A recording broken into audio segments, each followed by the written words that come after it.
ದೆಹಲಿಯ ಜಂತರ್ ಮಂತರ್ನಲ್ಲಿ ನಡೆದ ವಿದ್ಯಾರ್ಥಿಗಳ ಪ್ರತಿಭಟನೆ ವಿಚಾರವಾಗಿ ದೇಶ ವಿರೋಧಿ ಚಟುವಟಿಕೆಗಳಿಗೆ ಕಾಂಗ್ರೆಸ್ ಕುಮ್ಮಕ್ಕು ನೀಡುತ್ತದೆ ಎಂದು ಆರೋಪಿಸಿ ಗದಗ ನಗರದ ಮಹಾತ್ಮ ಗಾಂಧಿ ವೃತ್ತದಲ್ಲಿ ಬಿಜೆಪಿ ಕಾರ್ಯಕರ್ತರಿಂದ ಬೃಹತ್ ಪ್ರತಿಭಟನೆ ನಡೆದಿದೆ.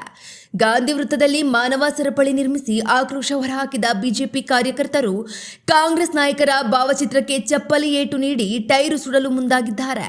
ಮಾಜಿ ಶಾಸಕ ಕಳಕಪ್ಪ ಬಂಡಿ, ಜಿಲ್ಲಾಧ್ಯಕ್ಷ ರಾಜು ಕುರಡಗಿ ಹಾಗೂ ಯುವ ನಾಯಕ ಉಮೇಶ ಗೌಡ ಪಾಟೀಲ್ ನೇತೃತ್ವದಲ್ಲಿ ನಡೆದ ಈ ಪ್ರತಿಭಟನೆಯಲ್ಲಿ ನೀಟ್ ವಿದ್ಯಾರ್ಥಿಗಳ ಪರವಾಗಿ ಬಿಜೆಪಿ ಯಾವಾಗಲೂ ನಿಲ್ಲಲಿದೆ ಎಂದು ಎಚ್ಚರಿಕೆ ನೀಡಲಾಗಿದೆ. ಯಾವುದೇ ಅಹಿತಕರ ಘಟನೆ ನಡೆಯದಂತೆ ಬಿಗಿ ಪೊಲೀಸ್ ಬಂದೋಬಸ್ತ್ ಕಲ್ಪಿಸಲಾಗಿದ್ದು, ಈ ಮೂಲಕ ಗದಗದಲ್ಲಿ ರಾಜಕೀಯ ಸಂಚಲನ ಮೂಡಿಸಿದೆ.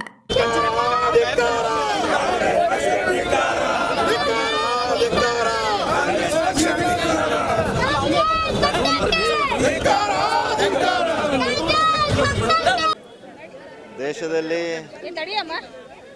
ಏನು ನೀಟ್ ಪರೀಕ್ಷೆ ಸೋರಿಕೆಯನ್ನು ಹಿಡ್ಕೊಂಡು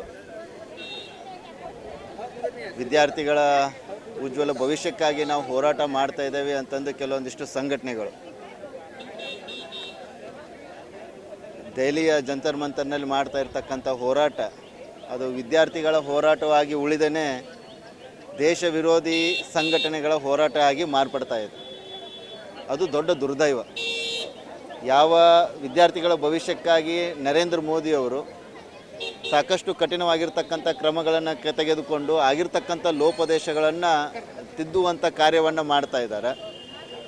ಆ ಹೋರಾಟವನ್ನು ಮಾಡ್ತಾ ಇರ್ತಕ್ಕಂಥ ಸಂಘಟನೆಯವರಿಗೆ ನಿಮ್ಮ ಸಲಹೆಗಳನ್ನು ಕೊಡ್ರಿ, ಅವುಗಳನ್ನು ಕೂಡ ನಾವು ಪರಿಶೀಲನೆಯನ್ನು ಮಾಡಿ ಸೂಕ್ತವಾಗಿ ವಿದ್ಯಾರ್ಥಿಗಳ ಭವಿಷ್ಯವನ್ನು ಸದೃಢಗೊಳಿಸಲಿಕ್ಕೆ ತಯಾರು ಮಾಡಬೇಕಾಗಿರ್ತಂಥ ಒಂದು ಫ್ರೇಮ್ವರ್ಕನ್ನು ರೆಡಿ ಮಾಡೋಣ ಅನ್ನುವಂಥ ಆಹ್ವಾನವನ್ನು ನರೇಂದ್ರ ಮೋದಿಯವರು ಸರ್ಕಾರ ಕೊಟ್ಟಾಗಲೂ ಕೂಡ ತಾಂತ್ರಿಕವಾಗಿ ಯಾವುದೇ ಸಲಹೆಗಳನ್ನು ಕೊಡದೇ ಕೇವಲ ಒಂದು ರೀತಿ ಅಸ್ಥಿರತೆಯನ್ನು, ಅರಾಜಕತೆಯನ್ನು ಸೃಷ್ಟಿ ಮಾಡುವಂಥ ವಾತಾವರಣದ ಹೋರಾಟಕ್ಕೆ ಮುಂದಾಗಿರ್ತಕ್ಕಂಥ ದುರ್ದೈವದ ಸಂಗತಿ.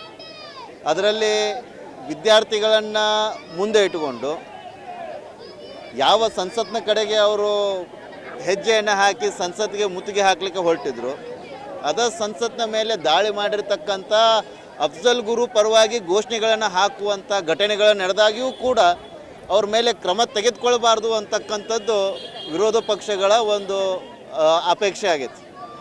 ಇದಕ್ಕಿಂತ ಮತ್ತು ದೇಶದ್ರೋಹದ ಚಟುವಟಿಕೆಗಳಿಗೆ, ಸಂಘಟನೆಗಳಿಗೆ ವಿರೋಧ ಪಕ್ಷಗಳು, ವಿಪಕ್ಷಗಳು ಸಹಕಾರವನ್ನು ಕೊಡ್ತಾವೆ ಅನ್ನೋದಕ್ಕೆ ದೊಡ್ಡ ಪುರಾವೆ ಬೇಕಿಲ್ಲ ಅಂತಂದು ನನ್ನ ಭಾವನೆ.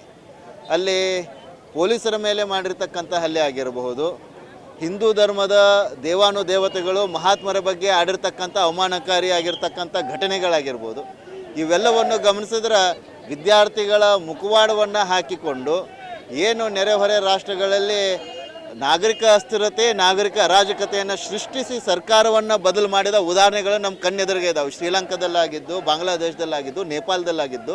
ಅದೇ ರೀತಿ ಈ ಮಾದರಿ ಒಳಗೆ ಭಾರತದಲ್ಲಿಯೂ ಕೂಡ ಆ ರೀತಿ ಸರ್ಕಾರ ಬದಲಾವಣೆ ಮಾಡಬೇಕು ಅನ್ನುವಂಥ ದುಸ್ಸಾಹಸಕ್ಕೆ ಕಾಂಗ್ರೆಸ್ ಮತ್ತು ಭಾರತ ವಿರೋಧಿಯ ಹೊರ ರಾಷ್ಟ್ರದ ಶಕ್ತಿಗಳು ಕೈಗೂಡಿಸ್ಕೊಂಡು ಈ ಕಾರ್ಯವನ್ನು ಮಾಡ್ತಾ ಇದ್ದಾವೆ ಅಂತಕ್ಕಂಥದ್ದು ಸ್ಪಷ್ಟವಾಗಿ ಸಾಬೀತಾಗೈತೆ. ಮೇಲ್ನೋಟಕ್ಕಂತನಲ್ಲ, ಇದು ಸ್ಪಷ್ಟವಾಗಿ ಸಾಬೀತಾಗಿರ್ತಕ್ಕಂಥದ್ದು ಅನ್ನುವಂಥ ಮಾತನ್ನು ಹೇಳಲಿಕ್ಕೆ ಬಯಸ್ತೀನಿ.